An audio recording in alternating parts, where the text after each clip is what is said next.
Last night was the big Affordable Care Act debate between Bernie Sanders and Ted Cruz. And there you had the two senators presenting the value of either keeping the ACA and expanding on it or getting rid of it and replacing it with something else that nobody seems to define. Certainly Ted Cruz didn't.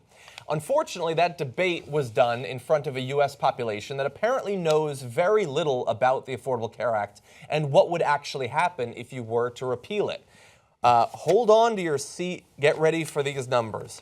35% of survey respondents said they either thought Obamacare and the Affordable Care Act were different policies or didn't know if they were the same or different. Over 1/3 of Americans.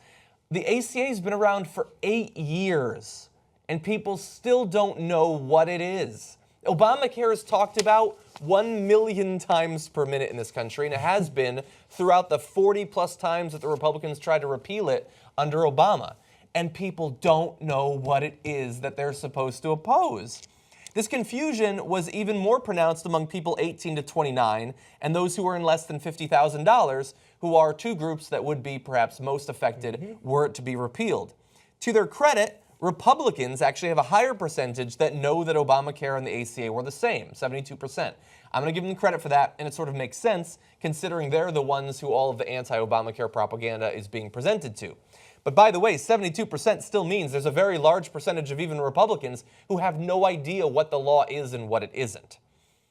45%, by the way, also didn't know that the ACA is in danger of being repealed this year. Almost half of the country. Despite the fact that it's one of the things that Trump ran on, perhaps most strongly, Republicans have been trying to do it for years, and they've already announced measures to make it easier to have it happen this year. Half the country doesn't even know that that's going on. Remember during the campaign, Trump said, I like my uneducated voters? Because when this gets repealed, a lot of people are going to be shocked at the changes that are coming to their health insurance, and a lot of the people who are going to be shocked are Republicans and Trump voters. Only 47% of Republicans said expanded Medicaid coverage and private insurance subsidies would be eliminated under repeal, which is the case. More than half of them don't know that. While 29% said Medicaid and subsidies would not be affected, and 24% said that they didn't know. Yeah, half and half. Half know that some of the most popular elements of this are theoretically going to go away, and half don't. And if we could briefly bring up this chart, hopefully it'll be visible for those of you on mobile devices. But there is Trump voters' favorability of individual elements of the ACA. Now, most popular at 83% is that which lets kids stay on their parents' insurance until they're 26. We're not surprised about that. But look at all of those things. Eliminating out-of-pocket costs for preventative services, things like closing the Medicare prescription drug coverage gap, providing financial help to low and moderate income Americans has 68% approval. And they're coming for that, man. They're going to eliminate that. And then even things like requiring employers with 50 or more employees to pay a fine if they don't offer health insurance, which seems like even a frame that why would anyone care about that? Half of Americans still support that. Sorry, half of Trump voters support that. And almost all of those things are almost certainly going to go, and they're not going to be put back in if any replacement for Obamacare actually ever gets passed. You know, you talk about the hundreds of millions of minutes that people talked about the Affordable Care Act and Obamacare in the past several years, except they talk about it with falsehoods, talking about how horrible it is, what it's going to do to you, how he's coming after you, he's going to destroy your life. So when they do hear about it, they're like, oh, I've heard about that. It's Satan, right? That's what it was that I heard about it. So it's always given with this, painted with a picture of it's destroying you, it's destroying you, it's destroying you. It's not actually your governor's fault that has not implemented very key parts of it, or that has rejected some parts of it, or taken some in to make sure they destroy it, or that it's been challenged 105 times by Republicans in Congress just because. So they hear that and they go, yeah, they've challenged it 105 times, this is awesome. And they have no idea what they're challenging. It goes back to the previous story we did about the hearing and the legal battle they're having about his ban. Yeah. People go, oh yeah, these activist judges, but they're like, why? No one asks why and how. If you ask anybody why and how, and they have to have a blank stare, go read first, then come back with your opinion. Yeah, so look, I think that that's definitely true when it comes to the Affordable Care Act, but I also think that both parties have an issue understanding nuance when it comes to controversial topics. So in this case, you're right, the Affordable Care Act isn't all good or all bad. There were good parts of the Affordable Care Act and huge flaws in the Affordable Care Act, including lack of transparency when it comes to pricing and also a lack of cost controls, which is why premiums under the Affordable Care Act continued to increase. The premiums were already increasing. In fact, I believe they doubled under the Bush administration.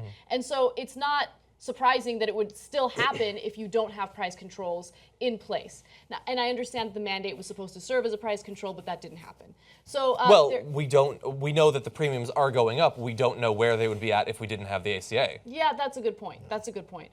Another thing that I just wanted to add, though, just to finish my point about how both parties are guilty of not delving into the issue and understanding nuance.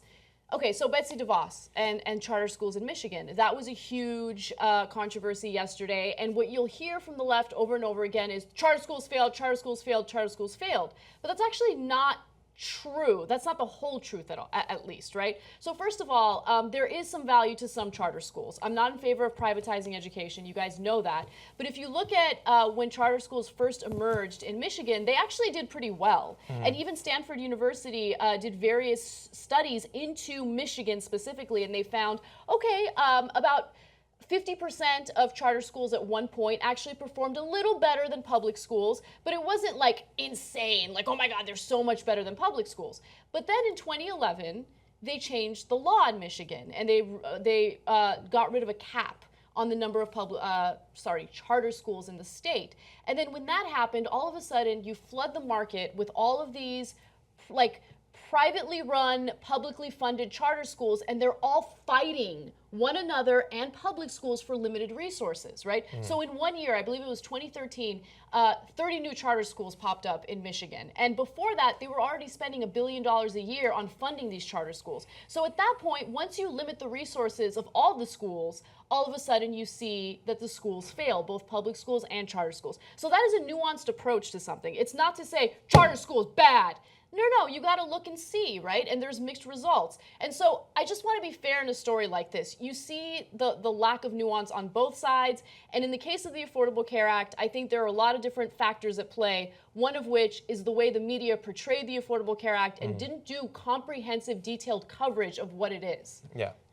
I am fair. Anytime you want to call for more nuance, I think it's a good thing. That's why I included the positive poll results about the Republicans. And by the way, the fact that those 18 to 29-year-olds were less likely to know that it was the same thing as Obamacare, when a lot of those are liberals who theoretically are going to lose access to their health insurance. Because a lot of liberals wanted something different for the Affordable Care Act. Think about all the ones who didn't vote. Yeah, and they didn't necessarily know what it was they could do that could be done differently with it. They're like, oh, Obamacare's fine. Like, well, no, it's not. You know why it's not? Look into why it could have actually done better. And then people who wanted to be more progressive were like, why are you going against the president's signature legislation? It was like, well, because it's okay as in theory, but it's not finishing it. That's all. This is the end of this video, but it's not the end of the Young Turks. You know, there's a whole 2-hour show, plus all of our other network shows, Old School, What the Flick, Pop Trigger, Postgame, TYT Classics, Aggressive Progressives, all of that at membership, tytnetwork.com/join. Do it today.